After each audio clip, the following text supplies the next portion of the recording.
live in a small town in Arizona, about 2 hours from Albuquerque. If you were to drive about 10 minutes towards New Mexico, there's a small dirt road that you can take. As a backstory, it was a highway back in the day. Apparently, there was a teenage girl around 17 and her boyfriend driving down the highway that had gotten into a verbal fight. The boyfriend had gotten very upset and crashed into a tree. The girl's name who had died was Sally, while her boyfriend had walked away perfectly fine. There was also a cult that would rape and kill girls in a pentagram as a sacrifice to the devil. As a result, this area is very known for paranormal activity.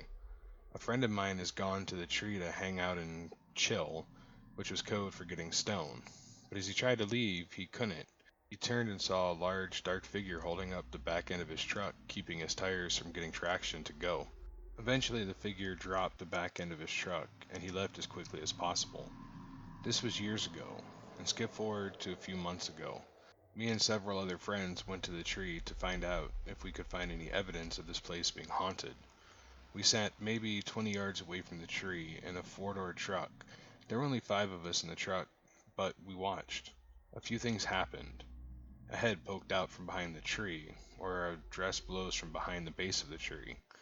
But soon, an entire figure of a teenage girl walks out from behind the tree.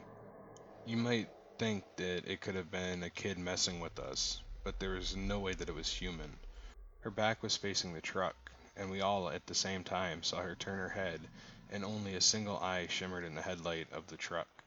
We got out of the truck to investigate what we had just seen, and found nothing.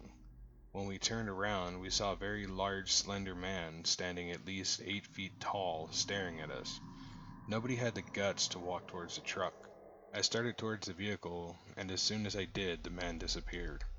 All five of us sprinted to the truck. When we got there, the driver of the vehicle, Dylan, slammed the gas pedal to the floor, and we got out of there as fast as we could. Both mine and Dylan's girlfriend were with us, and they lived very close to each other, so we dropped them off at their houses, and were on our way back to Dylan's house to calm down. Right after we turned off the road our girlfriends lived on, Dylan looked at me with a terrified face, so I turned and looked in my window, and it's rolling down. I looked at Dylan's left hand to see if he was trying to mess with me, and to my surprise, he wasn't. The windows started rolling down by themselves. We both started freaking out and came to a stop at the red light. Every light that was in the vehicle was flickering on and off, and every warning light was on. The check engine light was blinking, and the truck shut off without the ignition being touched. We both got out of the vehicle and took a moment to calm down. We got back in and drove to his house, not knowing what to do. If you have any theories, please tell us.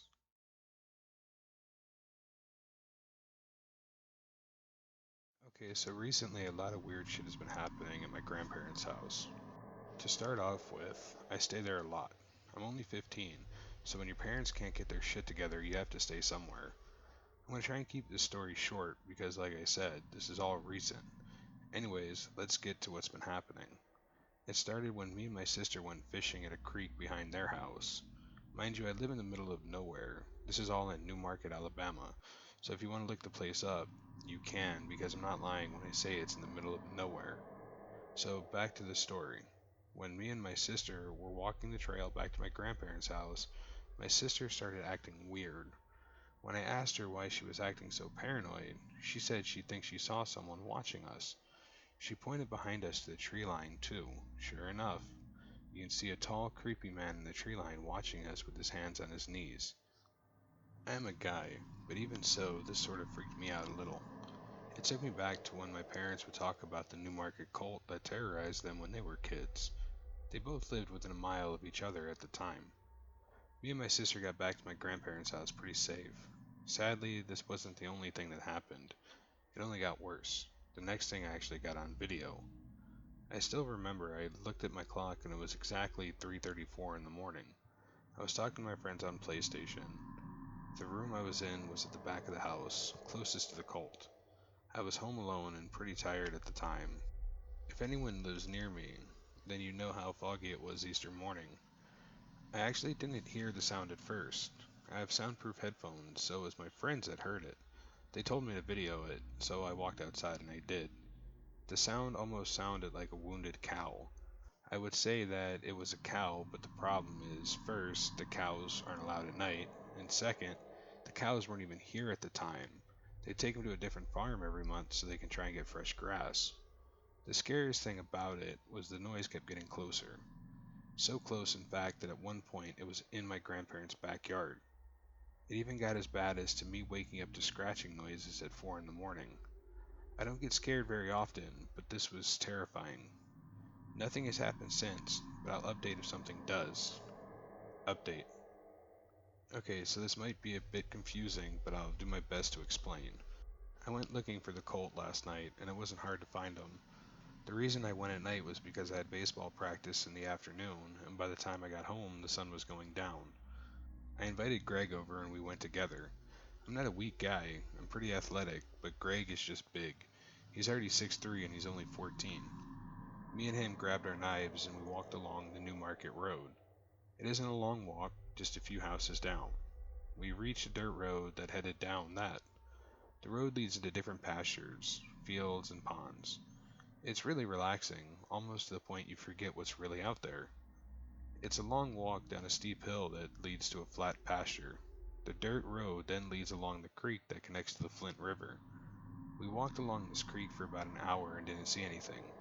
The only thing that kept us from leaving was a sinking feeling of being watched. It may have been my paranoia, but I swore someone was watching us ever since we stepped off that dirt road. Everything was pretty chill until we reached the tree line. The tree line was really thick and almost impossible to walk through if you wanted to due to all the thorn bushes. I remembered a story that my mom told me.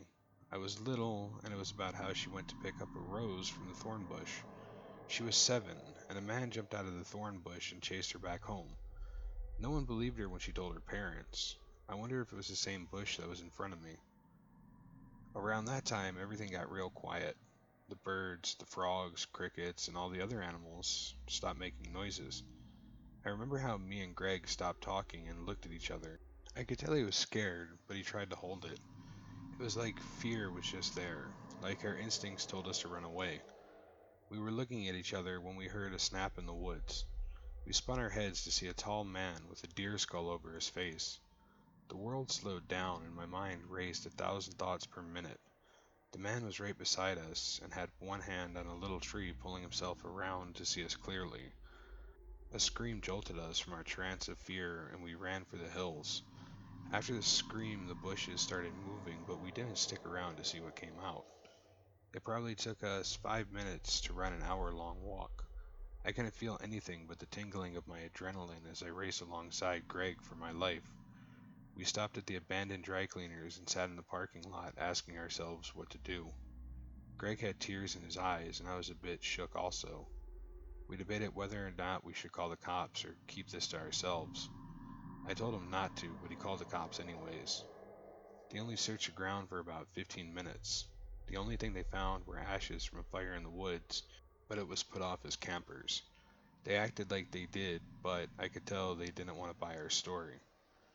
Greg went back to his house and I went back to mine. That was yesterday. Tonight I'm home alone and really not looking forward to it. If this cult comes for me, I've got my shotgun waiting for them. I know it sounds bad, but if they break in or threaten me in any way, I'll have to shoot them. Update 2. I feel kind of sick right now. My mom called, and I answered, of course, because I'm home alone, like most nights, and I wonder why she's calling me. I mean, my mom doesn't even know how to show up at a baseball game or take care of me, so why would she call? I mean, she took care of me at one point, but Dad made her snap one day, but that's another story. Anyways, I take this call from my mom and answer it. Of course, I said hello, but all I heard was breathing. I kept asking if she could hear me, but just more breathing. I figured that Verizon did that stupid glitch where you can hear them but they can't hear you. So I hung up the phone and called her back. For once, she picked up the phone and asked, "What's up?" I asked her why she had called me, but she said she hadn't. I figured she pulled a prank on me and hung up. Not too long ago, she pulled in the driveway and said that I had a package and it had my name on it. She drove off and I ripped the package open and threw the cardboard box in the burn pile. I unraveled the bubble wrap to find another box, a wooden one. This box was a long, skinny box, and when I saw it automatically, it gave me the creeps. I hesitantly opened it to find a bunch of hay. Under the hay was a long-ass, scary-looking knife. I don't know if someone pulled a prank on me, but it's not funny because the knife was rusted and it wasn't normal looking. It's got a snake's handle, a blade that swirls. And no, I didn't touch the knife with my hand. I have gloves. Update 3. Last night nothing happened, thank God, except for that weird package I got in the mail. The only thing other than that has set me off were a few footprints circling my house. They stopped at every window. The prints seemed to turn towards whatever window they were in front of. Yesterday it rained really bad, so it was pretty muddy. I've just gotten done with my work in class, and I'm wondering if any of these kids, or even my teachers, are a part of the cult that's been stalking me. I would make it since because whoever runs the cult knows where I live, my mom's number, and my first and last name. Update. First, I'm going to state that we're talking about moving, like fast, maybe within the month or something, but there's no telling. The reason for that is it's getting bad. Okay, I wasn't home alone this time because I told my mom about everything that had happened. When my grandparents had to leave to help out with the food drive again, she actually stayed with me. She wasn't herself though. She was really quiet and paranoid. She would stop to look out the blinds every few seconds and always had a straight face. She freaked me out more than the fact that the cult was behind the house. She didn't say anything, and honestly, I didn't either because she freaked me out. It wasn't until I asked her what was wrong and she said something. She told me that when she was a kid, the same thing happened. People would show up in the middle of the night and watch them through the windows. Every time she told her parents, they would get death threats in the form of letters and weird objects. The letters had personal information on them. I was really surprised by this, but I didn't get the chance to speak of it because the song started playing outside. I knew the song. It was called Days of Chaos. I used to listen to it whenever I take out the trash at night to make things more exciting. The song was getting closer, and it wasn't the type of song you wanted to hear at night. My mom jumped up and grabbed the shotgun, and I grabbed my baseball bat. I would record it, but my phone was on the back porch, and there was no way I was going to go out there. We shut the lights off and sat in the kitchen looking at each other. To be honest, it was the scariest experience of my life. My heart dropped because I heard the creaking noise in the garage that's connected to our kitchen. The music followed with it until it was at the door which separated us from the garage. My mom pointed the gun at the door and leaned her back against the wall. Her face was straight and determined. I'm sure mine wasn't. The silence went on for about a good hour. Neither of us moved, and I could see the gun in my mom's hand starting to shake. She kept glancing at the window above the sink. I did too, but most of the time my eyes were on the door. All of a sudden, I felt the world stop, or at least I thought I did. The music stopped playing and my fear dropped a little bit. My mind wasn't as clogged up anymore, and without the music, I started to think. My stupid ass self then remembered about the back room window. It was open. I screamed to get out of the house, and my mom didn't hesitate to jump up and book it for the door. It was all kind of a blur at this point because I swiftly swung the door open and dove through the car window. It wasn't as cool as it sounds because it hurt, but it might have saved me. My mom swung around the other side of the car and got in the driver's seat, slamming the door. We tore out of the driveway, but of course I had to look back at the house on my way out. I know this next part may sound made up, but I swear it's not. I looked in the house and saw the tall man with the deer skull on his face standing on the fucking roof. A shorter man with a hood over his face pulled another hooded man out of the chimney. It was the most bizarre thing I'd ever seen, and no one will ever believe me and my mom. I also saw another hooded man peering at us through the back door window in the house. I saw all of this in a blur, so there could have been more, but I didn't care. We're still driving now, and I don't know where we're going, but we're going somewhere. Somewhere safe. I hope this is the end of my story. If I make another update, it's probably not going to be pretty. If anyone wants to check this out, feel free, I don't care. Just leave me out of it. I offered to call the cops, but my mom said she tried it when she was a kid. They always come back for you if you call the cops, and the cops might even be in on it.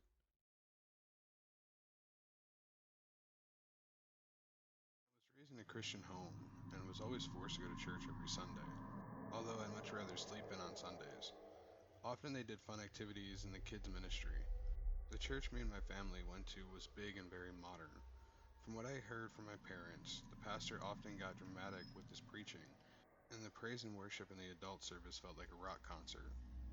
I have sensitive hearing, so whenever I had to go to a place full of loud noises, I had to wear earplugs. And I really liked church I grew up with, but everything changed. When I started my first year in middle school, I was sent to the youth group ministry in my church.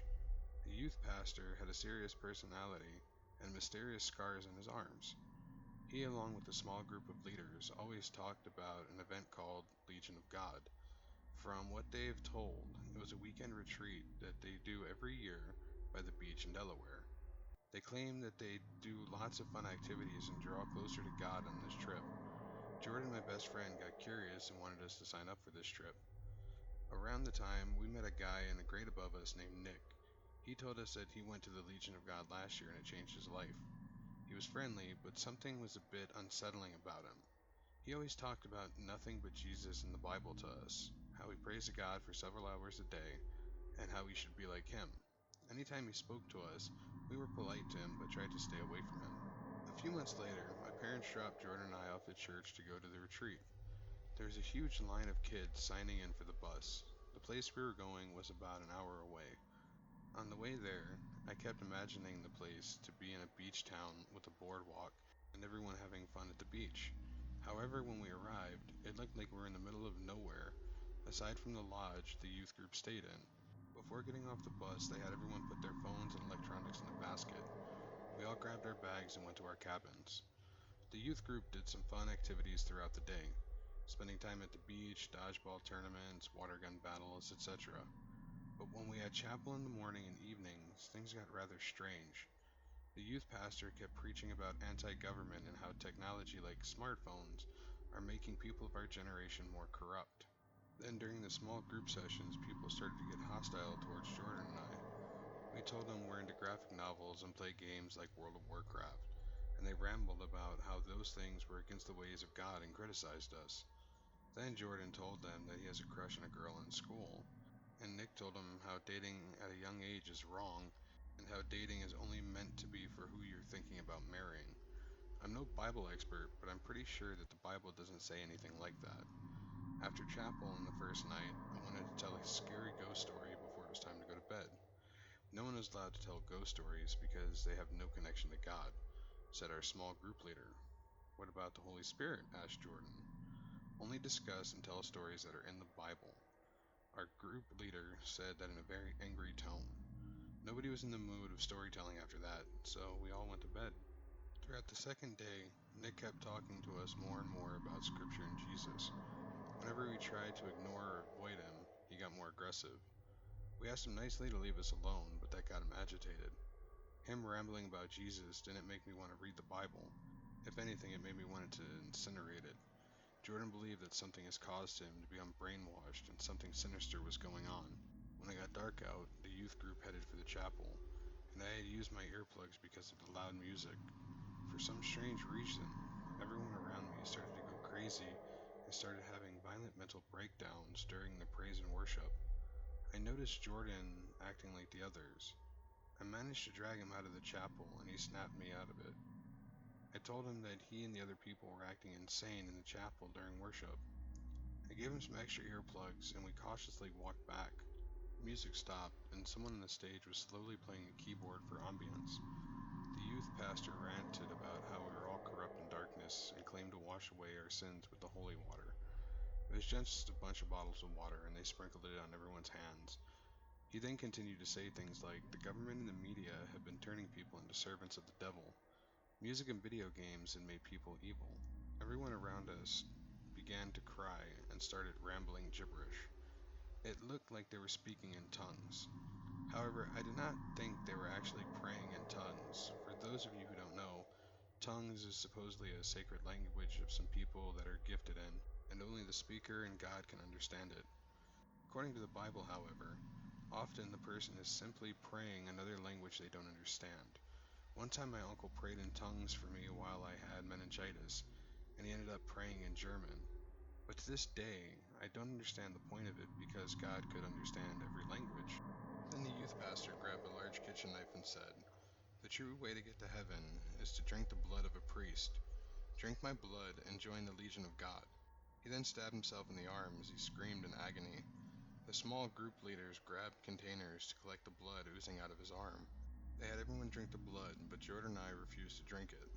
After that, the priests brought out everyone's electronics that were collected earlier and made everyone line up to smash their phones with a hammer, as well as a mug with the word government written on it.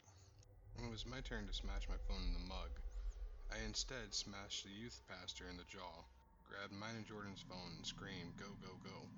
Jordan and I ran as fast as we could. The small group leaders and the people then started to chase us. Nick tackled me with the knife to my throat. "Where do you think you're going? This is your chance to become pure like us. Those who leave without drinking the blood must be sacrificed for the Legion of God. Drink the blood, or you and your friend will be sacrificed," he said. Jordan threw a chair at Nick and helped me up. The crowd of people then started to reach their hands towards us. Because we were sitting in the back area of the chapel, we were able to escape easily. "Come back," screamed the youth pastor. "The Legion of God needs you." As we bolted out of the chapel building, we ran down the road and didn't look back. We didn't know how much time had passed, but a police car pulled us over as an officer stepped out. "What's going on? You guys were running crazy in the middle of nowhere," said the officer. We explained to the officer what happened. The officer was in complete disbelief, but then he sent a squadron of police cars to the location and arrested the youth pastor, the small group leaders, and Nick. The whole area was examined, and they found that low vibration frequencies were used on kids to get them hypnotized. The news spread quickly to the church, and the pastor was shocked. He never knew that there was a secret cult hiding in the church. I also told my uncle about the incident, and he was very shocked. As a week went by, less and less people came to church. After a month, the church was abandoned and shut down. My parents haven't gone to church since. That happened 8 years ago, and I started going to a different church with my girlfriend recently. I got involved with the activities in the church, and I have got baptized even. My parents started coming to the same church my uncle goes to. I visited my uncle's church, and I had lunch with him and my 13-year-old cousin, Sam. "How was church today, Sam?" asked my uncle. "We got a new youth pastor," Sam replied. "He told everyone about a retreat called the Legion of God, and they wanted people to sign up."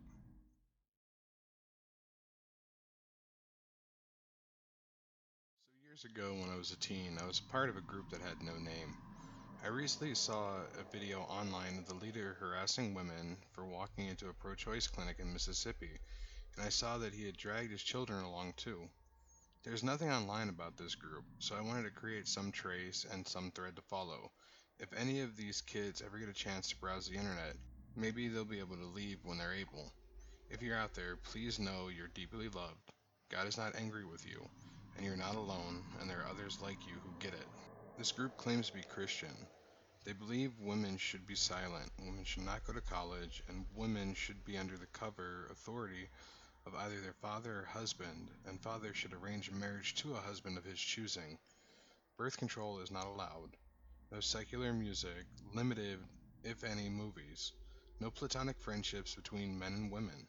Controlling hearts, mind, voices, behaviors to confirm the leader's interpretations of the Bible. Their leader believes he has the only correct understanding of God and will be judged by this version. They live together in a piece of property they call the land, and they are homeschooled to avoid influences on their kids from outside sources. Even VeggieTales is suspicious. Children are hit with a literal rod of correction. Babies are even spanked with a chopstick for crying and having wickedness in their hearts. Child Protective Services have been called many times, but nothing is ever done, or at least this was the case when I was a teenager. To give an idea of the level of control, I remember that the kids had a puppy that wasn't well trained yet. The leader of the cult shot her. As the children and his wife told me, because she was unteachable, she had to be put to death. Imagine what message that sends to a child. I did not witness the death of the puppy, but I believe it. I got out, moved far away, and got a lot of therapy. I was involved until I was about 19. I realized that none of these things are at all like Jesus, and if the goals of Christianity is to be like Jesus rather than like the leader, I needed to leave. Jesus would never terrorize children or hurt people in general. Others left before me, but whenever someone left, they were never spoken of again, at least not openly. If I ran into one of the former members, though, they always seemed afraid. This isn't like Jesus. I suspected that what I saw and experienced was just the tip of the iceberg.